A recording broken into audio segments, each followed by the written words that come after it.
Well, how did the president do at his first address to the United Nations as president? Well, joining me now to discuss just that, BNC Chief Foreign Affairs Correspondent and host of World Tonight, Nayara Huck.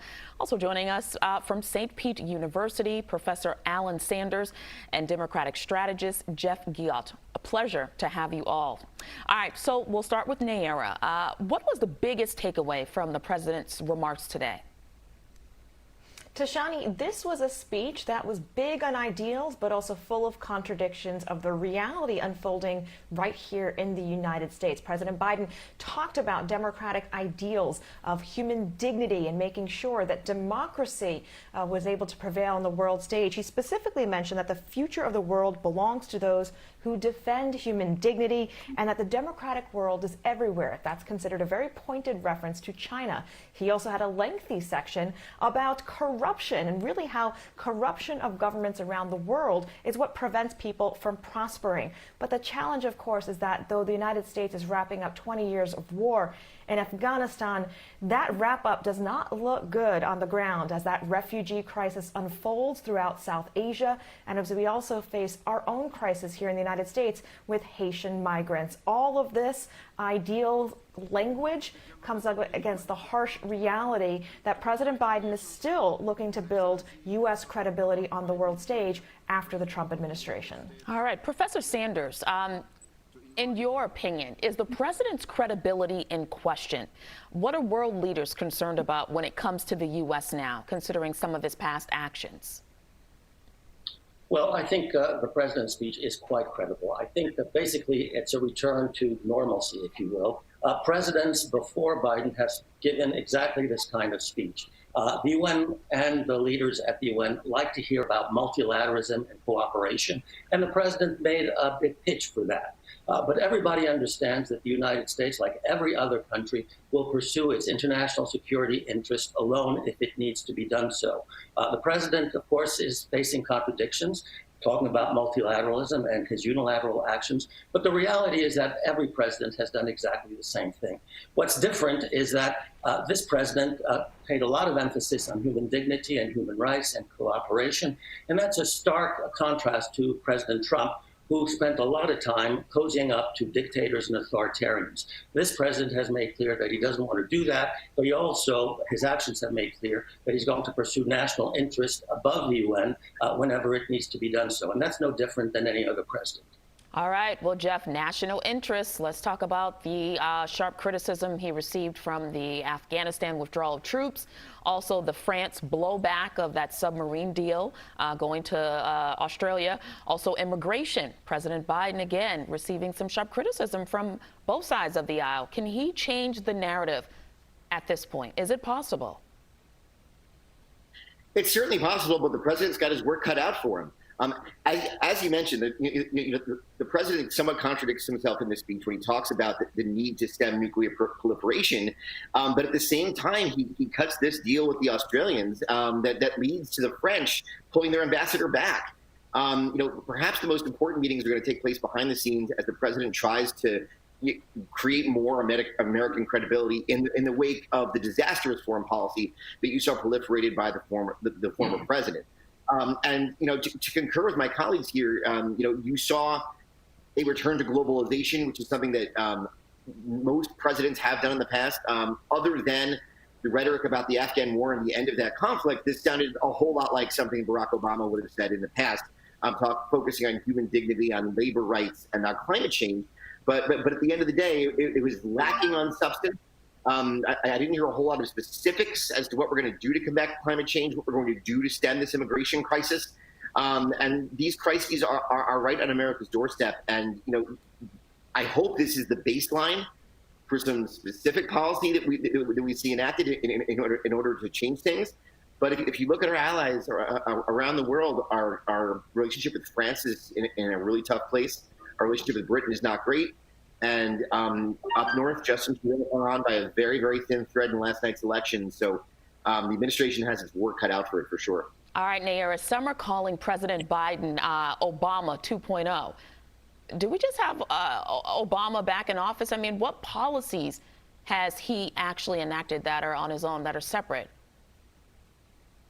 The irony, of course, is that there are several immigration policies that have been continued since the Trump administration. So President Biden's immigration policy, in particular, the use of Title 42 to deport Haitian migrants, the very delayed increase of the refugee cap, all of this is legal defense that effectively was set in place by President Trump. So what Biden faces right now is the combination of untangling the foreign policy that Trump had put into place, and then trying to rebuild the structures that allow for a new policy to get into place. So we may be in that in-between phase, but we are well into the presidency where President Biden is going to be asked questions of how he has delivered for other countries, for the global community, and for the American public. One of the quick answers he did have today in his remarks was that he has, under his administration, delivered multiple vaccines to people around the world and has a goal of delivering 500 million more doses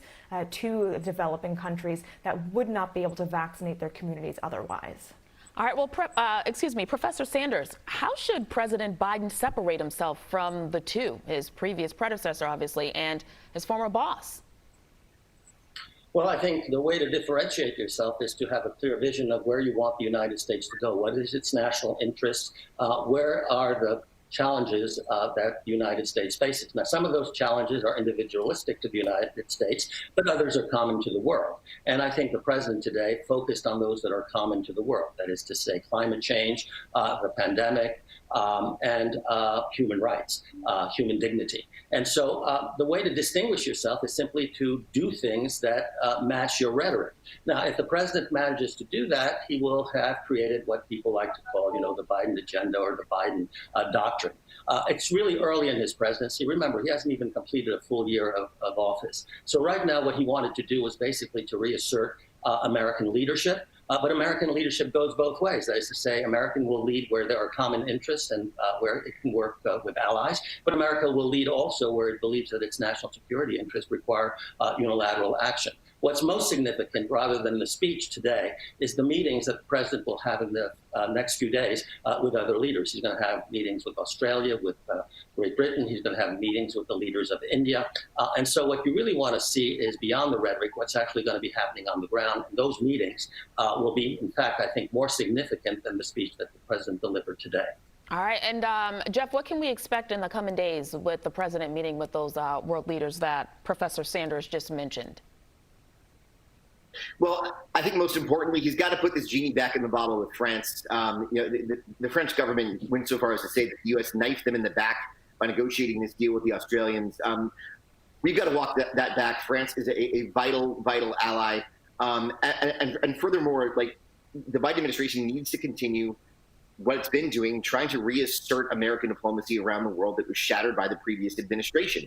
And furthermore, if this administration is going to claim to be a world leader on fighting COVID-19, the president is going to need to show by better inoculation rates than we currently have that at home we're taking this thing seriously too. And I think he's moving in the right direction with some of the vaccine mandates on travel he's put in place.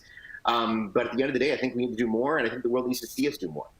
All right, Nayara, speaking of the Biden administration helping out other world leaders, President Biden spoke today about America providing assistance to poorer countries, also developing cleaner energy. What will the nation's role be when it comes to actual climate change? Because he's still receiving pushback from folks here at home, at least. Right. There's a significant anti-science community here in the United States that we've seen have an impact not only on climate change policies, but also on vaccine implementation. With that said, President Biden did re-enter the Paris Climate Accord agreement, which was all of the countries around the world setting targets, voluntary targets that they would meet to cut their own domestic emissions. So the United States has the opportunity to do that.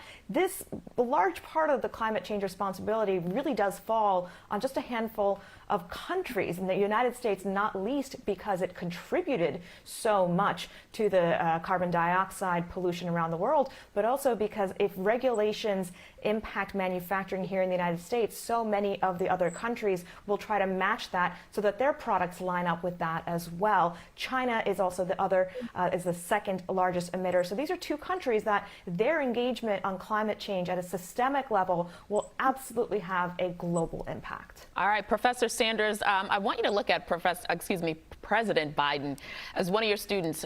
What grade would you give him for a speech today? Well, as from one of my students, probably they would give him something like a C. That is to say, many people believe that politicians, whether it's President Biden or whether it's any other politician, doesn't really address their everyday concerns. They're concerned about getting jobs and about their future and about how they're going to be able to succeed. And a speech at the United Nations is not going to address that. So I think they would grade him as a C or below because it doesn't really address their concerns. Most students are not concerned about foreign affairs. They're very much concerned about their daily lives. And so speeches at the UN won't move them one way or the other about what they think about Biden or, in fact, any other politician. All right, just an average student for Professor Sanders. All right, Jeff, how about you? What grade would you give the president? I'm going to be a little more lenient than the professor here. I would give him perhaps a B minus. I think he did what he had to do to manage the game correctly and attempt to reassert a new kind of foreign policy, a return to the globalization based policies that we had seen enacted by every president from Harry Truman all the way to Barack Obama. But as we've indicated, the real work begins now. Rhetoric is one thing, but ultimately we're going to need action here. And we're going to need to repair these critical relationships with our allies, not just the ones I've mentioned, but also Israel and India. It also is important to mention the president did talk about a robust two-state solution and having a stable Palestine. Again, a departure from what we've heard the previous president say. I think that rhetoric is important, but now it's time to back that up with action. And that these attempts at international diplomacy and being a leader, as I mentioned previously, are going to sound awfully hollow if we can't get our own domestic house in order. All right. Well, I'm going to piggyback off of Professor Sanders as we close this out, which is the Democrats control the Senate, and yet we still have nothing on voting rights or police reform. So I thank you all for joining us. Very insightful conversation.